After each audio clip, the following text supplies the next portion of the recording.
Philol, je crois qu'il dit. Si je ne lui donne pas la parole, il va peut-être... C'est tellement pas à la hauteur du problème. De quoi s'agit-il?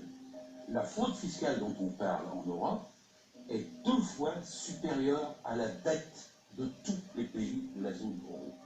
2 fois supérieure. Il faut comprendre ça pour les Français.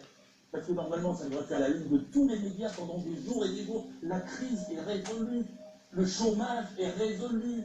Nous n'avons pas besoin de prendre 9 milliards à la sécurité sociale, 11 milliards aux collectivités territoriales, de baisser de 50 milliards les besoins sociaux dans le budget prochain. Il suffit de reprendre l'argent aux voleurs.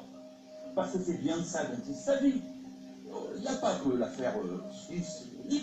Il y a eu avant 168 journalistes offshore X, il y a plusieurs années. Combien à jour tous les réseaux financiers de la planète? Là, il y en a 154. LuxLeaks. Celui qui dirige l'Europe aujourd'hui, on ne va pas parler des Belges, on va parler des Luxembourgeois. Il a été 15 ans ministre de l'économie au Luxembourg, puis 15 ans Premier ministre. Pendant ces 30 ans-là, il a blanchi l'argent de 340 entreprises. C'est estimé à un total de 2400 milliards d'euros.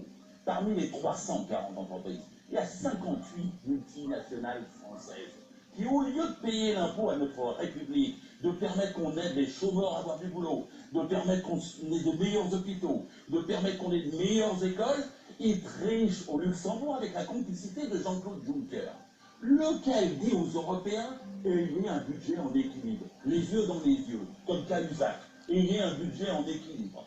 Et il leur dit ne dépassez pas, pendant qu'il triche, et c'est lui qui fraude sur le budget qui permet qu'il ne soit pas en équilibre. On est quand même dans un système qui, oui, je ne sais même pas comment les peuples européens ne se révoltent pas face à ça. C'est dans leur poche.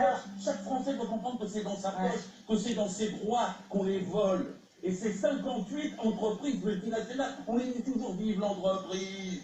Et celles-là nous prennent nos sous. Gérard Filoche, Vous l'expliquez bien, Gérard. Gérard, la fraude fiscale, c'est combien? C'est 2000 milliards par an. Écoutez, C'est combien le chiffre? on va prendre la le louche. chiffre. Non, le ministre du budget disait pour la France 80 C'est milliards. plus, hein. La dette est de 1000 milliards. Ouais. Maintenant, c'est plus, Alors, tout ce qu'on découvre. 80 milliards. Pendant que vous parliez, je faisais un petit calcul. Voilà, là, je vous plantez pas, Philippe. Je vais aller très vite. Ouais. 100 000 fonctionnaires qui gagnent chacun 3 000 euros, fois 12 mois, c'est 3 milliards 600 millions. Pourquoi on ne dépense pas 3 milliards 600 millions par an pour en récolter 80 si vraiment ce que vous dites est vrai?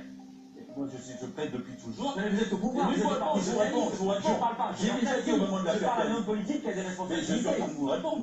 J'ai déjà dit au moment de l'affaire Cahuzac, parce que celui-ci il a été contre la fraude fiscale sur le panneau pour C'est le vrai. projet.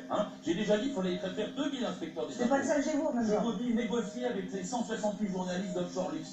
Dites-leur, venez, on va vous donner l'argent qu'il faut. Oui. Parce que vous rapporterez 10 fois plus avec 2000 inspecteurs des impôts, avec tous ceux qui sont au courant. Prenez des informaticiens, prenez les moyens, même les Américains font ça. Ils ont dit aux Suisses, si vous nous dites pas ce qu'il y a dans vos banques quand c'est un citoyen américain, votre banque ne pourra plus venir sur Et d'ailleurs, aux États-Unis, ils l'ont fait. Eh bien, pourquoi vous ne le faites pas? Ouais, alors attendez, Éric Bounet, j'ai compris, Gérard Filoche. Je vais vous donner. Alors attendez, parce que c'est super intéressant.